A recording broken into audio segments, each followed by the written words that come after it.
here's our 7-foot grow bed. We dig down in here. I buried the 3/4 inch black irrigation PVC. And you can see I simply just drill the hole in there and it sprays out a pretty good amount of water. And I just bury this under pea gravel. And in this particular grow bed, there's 4 cubic feet of gravel. And you can see all the way down through here. There's plenty of water down here at the bottom of the bed, and that may be an issue later on, but we'll figure that out when that time comes around. But the PVC lays all the way down. And you can see down here at the end, here's our inlet. And right here, I messed up just a little bit, but you can see how I fixed that. Here the water was spraying up instead of out. So what I did was took a piece of my black irrigation tubing and split it down the center and just slid it over this. And you can see now underneath, it just simply drips out. It still allows me to water my plants, but it doesn't spray outside the grow bed. And right underneath here, I used lava rock in this section rather than pea gravel because I wanted a little bit of filtration before it got to the drain, and I didn't want all my pea gravel falling through the drain. So there you can see that is a bulkhead fitting. It is 1.5 inch that I got off eBay. I'll put the link below to the guy that was selling that. I'll probably eventually put a bell siphon on that, but for now that's going to work for what I need. You can see here I've got a 2-inch from the bulkhead to a threaded elbow, and I just use a slip joint here. And if we take this off, you can see the amount of flow we have, which is pretty decent. It'll definitely keep up for what I'm doing.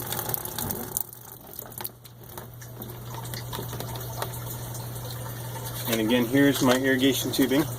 This lower one goes up to my grow bed. This top one's going to go out to the Dutch system, which I'll show you in just a moment.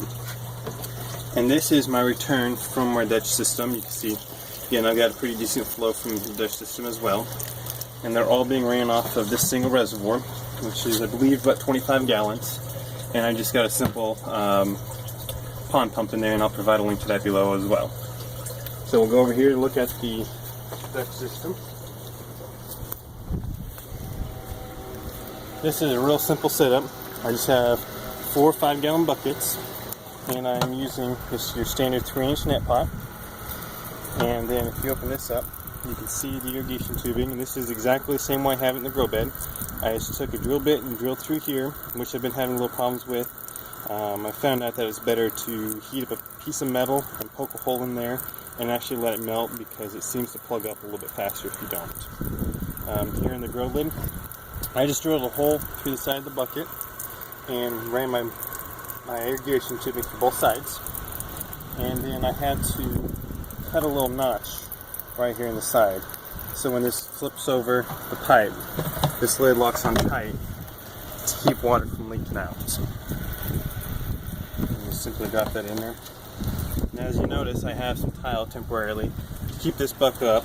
This bucket is 2.5 inches taller than the last bucket on the system, and it slowly goes down all the way. And if you come over here,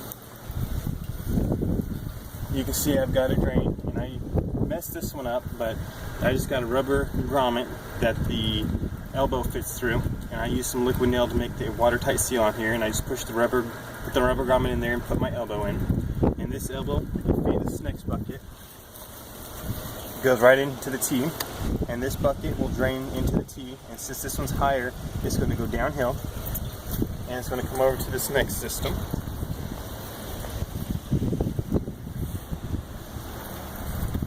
And this is going to do the exact same thing. This bucket is lower than that bucket, so it's going to drain here, and then it's going to go to our final bucket, which is right here.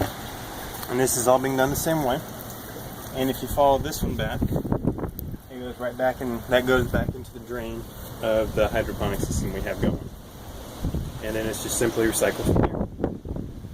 Alright, now I'm going to have my wife kind of introduce all the plants that we're going to be putting in the grow bed, as well as the Dutch system. So I'll go ahead and let her take it over. Okay, so we are going to be planting a variety of tomatoes and bell peppers. The first one is the Rutgers tomato, and we have one of them staying in the grow bed and one's going out into the sun. Then we also have sun sugar cherry tomatoes that are just going to be in the grow bed.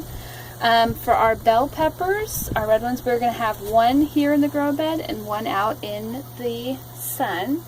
Next we have Roma tomatoes. Those are going to stay just here in the grow bed. And then these right here are Super Sweet 100 tomatoes, and I think those are supposed to be cherry tomatoes of some sort, so they're going to stay in the grow bed. And then we have Big Bertha bell peppers. One's going to stay here in the grow bed, one's going out into the sun. And we're going to be putting eggplant out in the sun as well. So that's what we're going to be growing our first time around. Alright, so now I'm going to pause the video. I'm going to get set up and show you how we're going to plant these and what we need to do. I'll be right back. Alright, since we're doing hydroponic and aquaponics, we really don't need any of this dirt that they're planted in. It's really nice to start it, but it's really not needed anymore. So what you're going to do is just do a little running water and just gently, that's going too fast, just real gently let that water run over the roots and kind of soften all that dirt up. So what we're going to do is we're going to stick it down here in the bucket and just kind of work that dirt off real gently. And so you can see it falling apart there.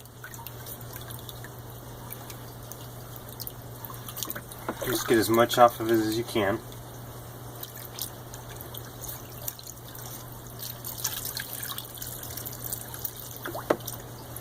Just got to work at it.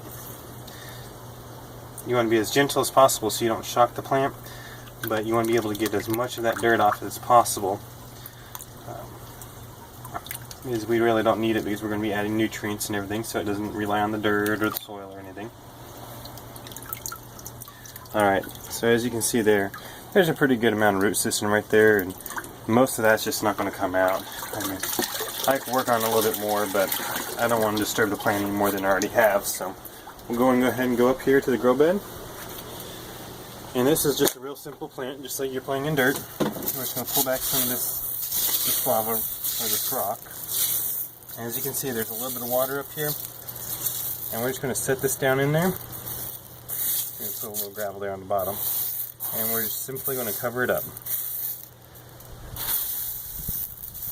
just like so.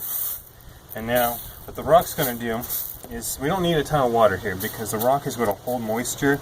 If you dig over here where it's all dry already, and you just turn some of this over, it's all wet still, and this is pretty dry at the top, but as soon as you break surface, it's going to stay wet, and it's going to stay wet for a very long time. So we'll do the same thing for the rest of these, and I'll just grab a little tomato like this.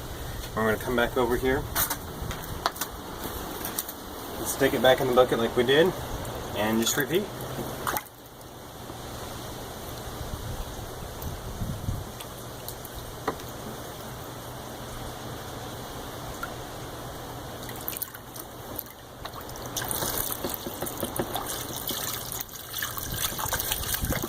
Alright, as you can see, that one had a little bit less of a root system compared to the peppers, so that was a little easier to get cleaned. And we're just going to take that and repeat that process again.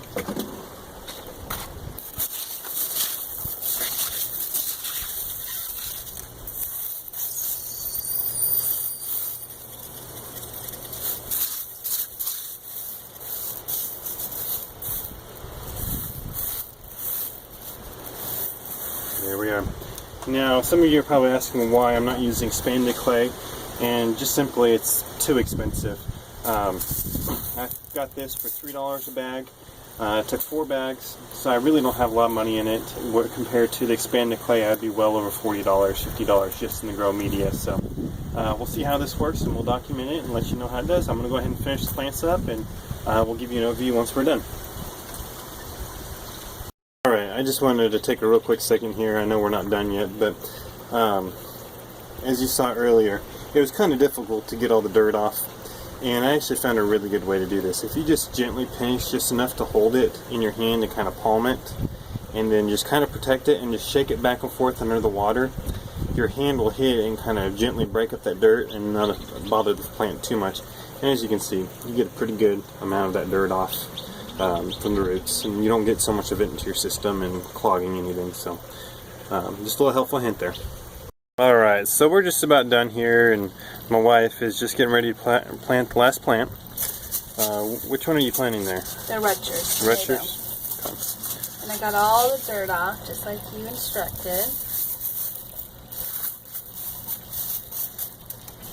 Alright, you know, I kind of like keep track of all my produce, so we're going to go ahead and try eggplant in here. I know it's going to be kind of a big plant, and I'm going to have a nutrient problem just trying to keep up with the demand that's going to want.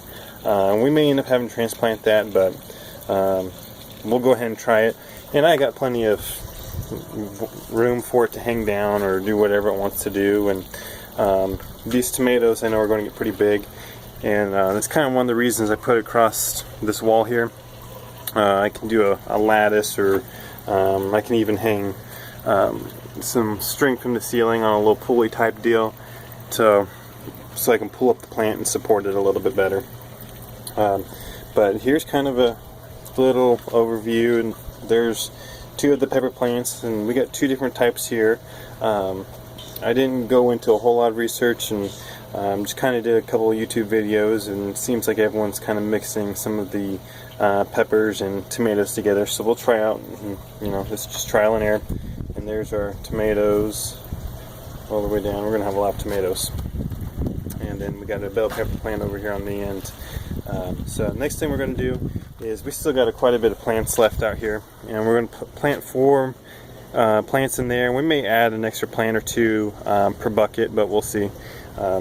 So here's the leftover plants that we have, and what we're probably going to do is, I've got another bucket inside, and I'll probably add that to the Dutch system and see how that does. And the rest we're going to plant in dirt, and we'll be able to compare which way works better in the long run. So that's kind of a quick little overview of our hydroponic system. And one thing I keep forgetting to point out is this plastic here.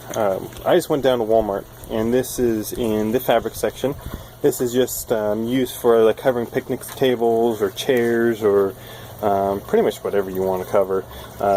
It's $2.97 a yard, and I got 5 yards last night, and with tax and everything it was like $14, so it's really inexpensive. And I tried paint liners and a few different things like that, and they just didn't work. They ripped really easy, and some of these rocks kind of get a little sharp, and it just didn't work out very well. So I'm trying this. It's still cheaper than pond liner, and it's supposed to be UV resistant and outdoor protected, and so we'll try it and see how it works, and we'll keep you posted on that in future videos.